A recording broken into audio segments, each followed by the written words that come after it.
नमस्कार। आज हम पाठ 10 का अगला भाग पढ़ेंगे। कुर्ता पायजामा और सदरी पहनकर वह कितना अच्छा लगेगा। अपने सारे दोस्तों को अपने सारे दोस्तों से अच्छा उन्हें पक्का इरादा कर लिया था कि अब की बार अपनी अम्मी से जिद करके वो नए कपड़े अवश्य ज़रूर खरीदेगा। असलम अपनी अम्मी के साथ रहता था। उसके अब्बा का इंतकाल हो चुका था। उसके जो पिता हैं वो गुजर गए थे, मर गई थी। उसके और कोई भी बहन भाई नहीं थे। असलम की अम्मी दिन भर चिकन के कपड़ों पर कढ़ाई करती थी। उससे जो थोड़े बहुत पैसे मिलते थे उससे किसी तरह रूखी सूखी रोटी और असलम खाते थे और असलम की पढ़ाई भी चल रही थी। असलम और उसकी अम्मी गरीबी की तंगहाली में मेहनत करके गुजर बसर कर रही थी। असलम की अम्मी हमेशा सोचती थी कि असलम जब पढ़ लिख जाएगा और बड़ा होकर कमाने लगेगा तो उनके सब कष्ट दूर हो जाएंगे। इसीलिए वे घर की हालत ठीक न होने के बावजूद भी मेहनत करके असलम को पढ़ा रही थी। असलम ने रोजे रखने शुरू कर दिए। वह सुबह 4 बजे उठकर अपनी मम्मी के साथ उठ जाता था और थोड़ा बहुत जो अम्मी बना देती थी चुपचाप खा लेता था। फिर दिन भर वह कुछ भी नहीं खाता और न ही पानी तक भी नहीं पीता था। इसी बीच वह स्कूल भी जाता था। यह देखकर उसकी अम्मी को चिंता होने लगती। वह असलम को समझाती कि बच्चों के लिए पानी पीने और थोड़ा बहुत खाने की जो थोड़ा बहुत बच्चे खा लेते हैं उसकी छूट होती है, पर वह न मानता और शाम को अपनी अम्मी के साथ रोज़ा खोलता। असलम ने अपनी अम्मी को बता दिया था कि वह इस बार ईद पर नए कपड़े जरूर पहनेगा।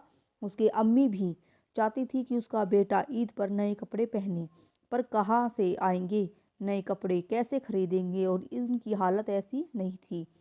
एक दिन अम्मी के साथ बाजार जाते समय असलम ने रहीम चाचा की दुकान पर टंगा जो कपड़े हैं कुर्ता पाजामा अम्मी अम्मी को दिखाए और ईद पर यही कपड़े लेने की जिद की। फिर वह अपनी अम्मी को खींचकर रहीम चाचा की दुकान पर ले गया और उसके अम्मी को डरते डरते रहीम चाचा के कपड़ों के दाम पूछे। 200 रुपये सुनकर उनका कलेजा थक से रह गया।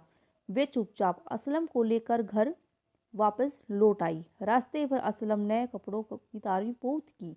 असलम की इच्छा थी कि इन कपड़ों के प्रति उसका मोह देखकर असलम की अम्मी सोच में पड़ गई। कपड़ों के प्रति मोह को देखकर असलम की अम्मी सोच में पड़ गई और वे अपने बेटे का दिल तोड़ना नहीं चाहती थी। 200 रुपये के कपड़े खरीदना और उसके बस में नहीं था। आखिर उन्होंने बहुत सोच विचार करके तय किया कि 200 रुपये नहीं तो कम से कम 100 रुपये का जुगाड़ करके वह असलम को ईद में नए कपड़े जरूर लेकर पहना देगी। जब असलम की अम्मी ने और अधिक काम करना शुरू कर दिया तो वह सुबह जल्दी उठकर कढ़ाई करती, काम करना शुरू कर देती और दिन भर और रात में देर तक कढ़ाई का काम करती थी। एक तो रोजा, ऊपर से दुगनी मेहनत, और इसका असर उसकी सेहत पर पड़ने लगा। पर उन्हें तो ईद से पहले नए कपड़े खरीदने के लिए रुपए इकट्ठे करने की धुन सवार थी। आज असलम बहुत खुश था। ईद में केवल एक दिन बाकी था और उसके हाथ में पूरे 200 रुपये थे। उसकी अम्मी ने दिन रात कर क्या किया, एक करके 200 रुपये इकट्ठे कर लिए। उसकी अम्मी की तबीयत कुछ ठीक नहीं थी, इसीलिए उन्होंने रुपए देकर